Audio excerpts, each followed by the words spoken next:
Shalom saudara dan saudari yang terkasih. Bertemu kembali dalam Rhapsody Reality TNI Malaysia.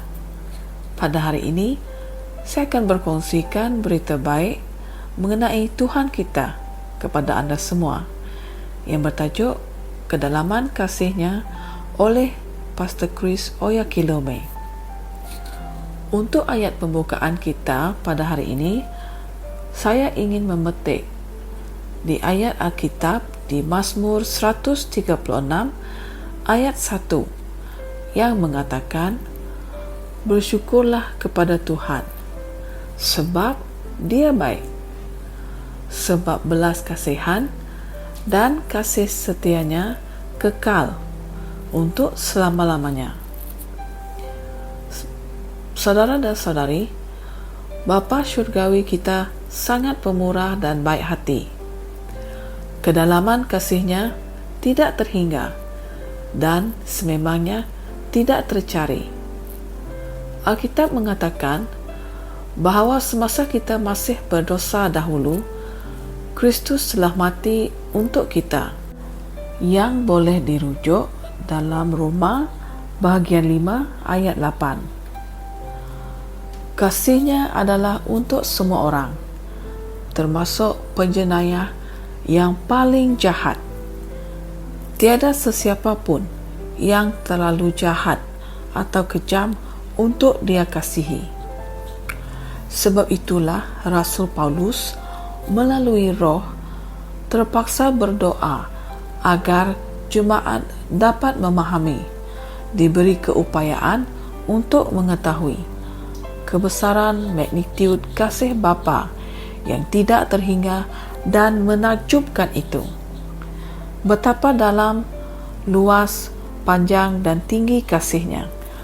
Kasih yang tidak berkesudahan dan tidak terukur, yang melampaui pengertian kita.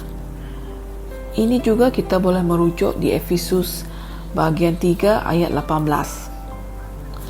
Fikirkanlah tentang seorang lelaki seperti Raja Nebukadnezar.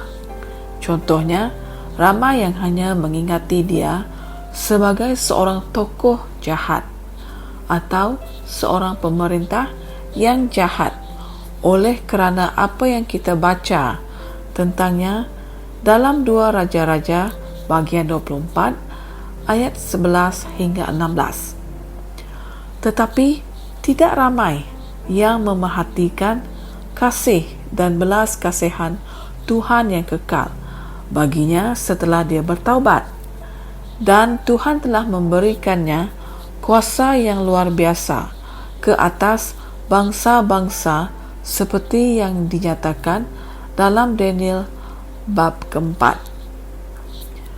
Setelah hidup seperti seekor binatang di padang selama 7 tahun, Tuhan dalam kasih dan belas kasihan-Nya mengembalikan dia ke istana dan semua orang menerimanya. Tuhan memelihara takhta itu untuknya. Baca tentang kesaksiannya yang indah dalam Daniel bagian 4 ayat ke-34 hingga ke-35. Contoh lain yang menakjubkan ialah Manaseh. Pemerintahan Manaseh dilambangkan dengan kejahatan dan pemberontakan terhadap Tuhan. Tetapi apabila dia bertaubat daripada dosa-dosanya, Tuhan menunjukkan belas kasihan kepadanya. Kemudian kita boleh membaca tentang Raja Ahab. Alkitab mengatakan bahawa tidak ada raja lain sebelum dia yang pernah melakukan kejahatan seperti dia di hadapan Tuhan. Ahab telah melakukan lebih banyak kejahatan daripada semua raja Israel yang mendahului dia untuk membangkitkan murka Tuhan. Hal ini kita boleh rujuk di 1 Raja-Raja bahagian ke-16 ayat ke-30 hingga 33. Tetapi sebaik saja Ahab bertaubat, Tuhan berfirman kepada Elia, di dalam 1 Raja-Raja bahagian 21 ayat ke-29 yang mengatakan, "Sudahkah kau lihat bahawa Ahab merendahkan diri di hadapanku? Oleh kerana dia telah merendahkan diri di hadapanku, maka aku tidak akan mendatangkan malapetaka dalam zamannya." Saudara dan saudari, kadang-kadang apabila kita berfikir tentang orang yang telah melakukan kesalahan besar, kita tertanya-tanya, mengapa Tuhan membiarkan mereka? Itulah kedalaman kasih-Nya. Dia penuh dengan belas kasihan. Jika Tuhan telah menunjukkan kasih karunia seperti itu kepada Nebukadnezar, Ahab dan Manaseh, maka tiada sesiapa pun di dunia ini yang Dia tidak akan kasihi. Allah tidak mengutus Yesus untuk mati demi kita kerana kita hidup dengan benar. Dia telah melakukan sedemikian semasa kita masih berdosa. Hal ini kita boleh rujuk di Roma bahagian 5 ayat 8 hingga 9. Baiklah saudara dan saudari, mari kita sama-sama berdoa. Ya Bapa yang kudus dan benar, terima kasih atas kasih-Mu yang sangat besar bagi para umat manusia dan atas keselamatan yang tersedia ada melalui Yesus Kristus.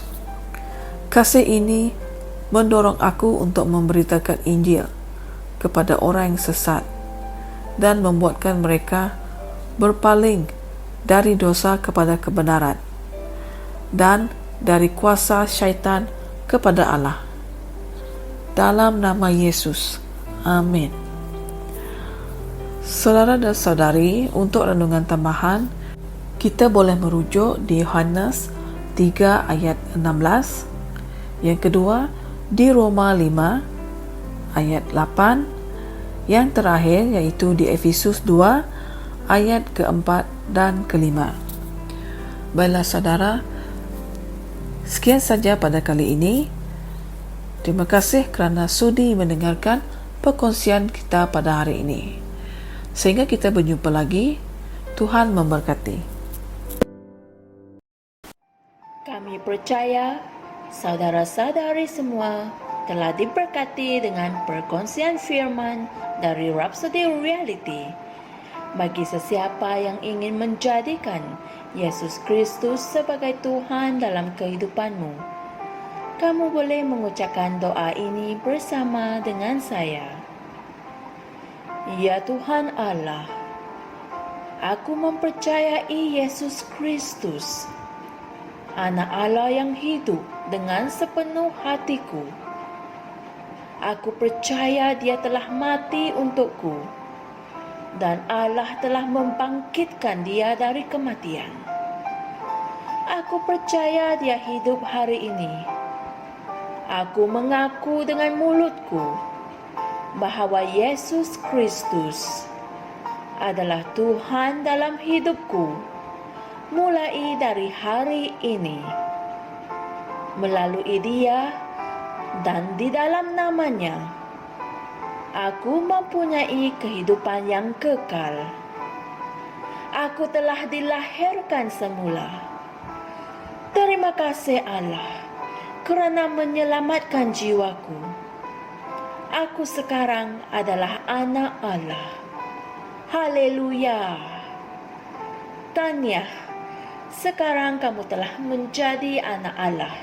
Untuk apa-apa sebarang pertanyaan atau untuk mendapatkan lebih banyak maklumat mengenai bagaimana untuk bertumbuh sebagai seorang Kristian, anda semua boleh hantar mesej di akaun Facebook kami atau email kami di tni.msia@gmail.com. Sekali lagi, tni.msia@gmail.com. Tuhan berkati Anda semua.